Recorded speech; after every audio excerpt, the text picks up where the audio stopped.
Аз съм Росица Петрова, създател на Home of Wool, брандът, който помага на клиентите си да изградят в домовете си възможно най-добрата и здравословна среда, в която да живеят и отглеждат децата си. Нашите изделия са пълнени изцяло с вълна, която е единственото естествено влакно, създадено от природата, което човекът се опитва да наподоби, създавайки синтетични. Но вълната е най-дишащата материя, най-терморегулиращата, естествено антиакарна, естествено антибактериална.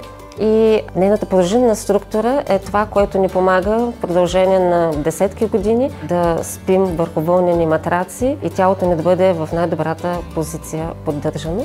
Нашите продукти включват възглавници, матраци, всичко за спалнята, за бебето, за новородените деца, за бременните, също така и за домашни любимци, за рекреация. Така че един дом да може да бъде изграден изцяло, само единствено с естествени материали.